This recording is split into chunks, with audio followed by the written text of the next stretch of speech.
Hi real women of Philadelphia, welcome back to my kitchen. My name is Sarah and I have one last appetizer to show you before this week's up. I'll be cooking with Philly and making one of my favorite appetizers, my Philly mushroom tortellini with bruschetta sauce. So let's get started. So I've combined some butter and some olive oil in this pan and it's all melted and mixed together now. So the first thing for me to do for my Philly mushroom tortellini is to just start cooking some garlic and onions. So I'll just let them sweat and then I'll add the most important ingredient, other than Philly, the mushrooms.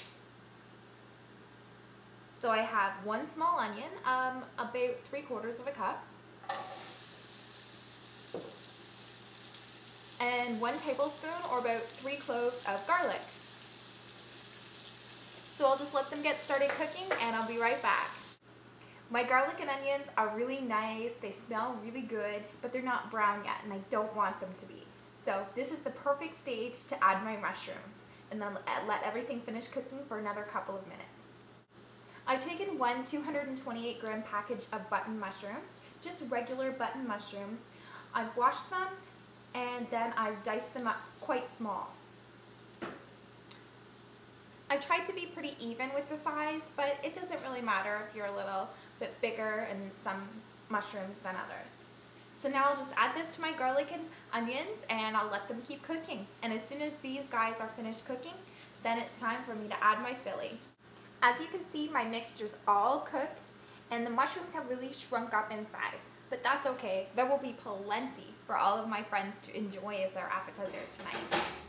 So now I'm going to just put in a little bit of salt and pepper, and then I'm going to put in my Philly. I'm using Philadelphia light cream cheese today and I'll be putting in half a package.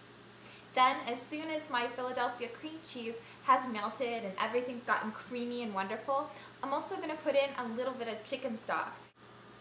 As you can see, I've got the Philly all mixed in and it looks and tastes really, really good. I'm going to put in a little bit of chicken stock. I'm going to use half a cup and just mix it all in. As you can see, the chicken stock has really thinned this down, so you have two ways that you could have done this. You could have left the chicken stock out, but I love the flavor that the chicken stock brings to my tortellini, so I didn't do that. Instead, I've just mixed up some cornstarch with a little bit of water, and I'll put this into my mushroom tortellini mixture and I'll just bring it to a boil. That'll thicken it right back up and leave all the flavor intact. Yum! My Philly mushroom tortellini mixture has all thickened up and now it just has to cool a little bit until I'm ready to put it into the wonton wrappers that I have. So while I'm waiting for my Philly mushroom tortellini mixture to cool, I'll just get started on my bruschetta sauce. I have a pint of grape tomatoes and I've just chopped them up into little circles. I'm using grape tomatoes because they have the largest surface area so that this sauce will be mostly made up of the outside of the tomato. But if you don't have grape tomatoes, you could use larger tomatoes and just not use all of the inside. I also have another few cloves of garlic, about a tablespoon, and some fresh basil. So first what I'm going to do is cook my garlic in quite a bit of olive oil, and then I'll just put my tomatoes in to warm up, and I'm going to save my basil and just cut it in a chiffonade like Anna showed us, and I'll just sprinkle it on top of my tortellini. I'm really looking forward to eating this hors d'oeuvre, so I'll just get the sauce all set and then I'll get on started filling my tortellini. So I've got my basil all chopped up finely, and I have my tomatoes and garlic all warmed and delicious. So now that my rustic bruschetta sauce is all finished, it's time for me to stuff my tortellini. So I'm all set to stuff my tortellini. All I'm going to do is take one wonton wrapper per tortellini.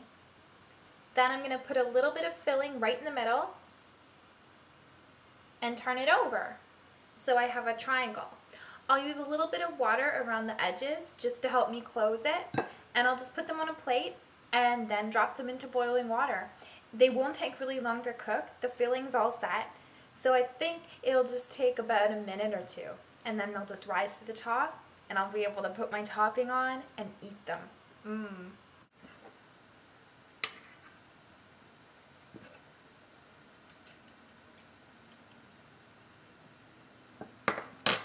Just about a teaspoon into each tortellini so that I can ensure that everything sticks together.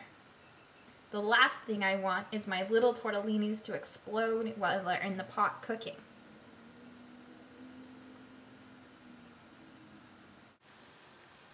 So I've got 5 tortellinis on this plate and they're all done up. And no, this recipe is not just for 5 tortellini, but I'm only going to do 5 tortellini per serving. And I don't want to do too many tortellini in the pot at the same time, just because I don't want them to stick together, because they might get stuck and then it will be really hard to pull them apart. So I would just do them in batches of 5. So my pot is boiling, a nice roaring boil, and I'll just gently put each of my tortellini into the pot. So my Philly mushroom tortellini are out of the pot. It took a little under a minute, and now I'll put a little bit of my rustic bruschetta sauce on top.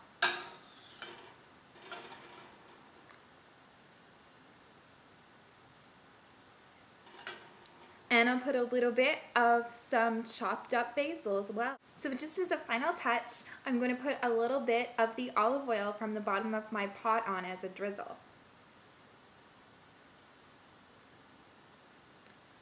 Oh, this is something all of my friends are going to be so excited to have as an appetizer before our dinner tonight.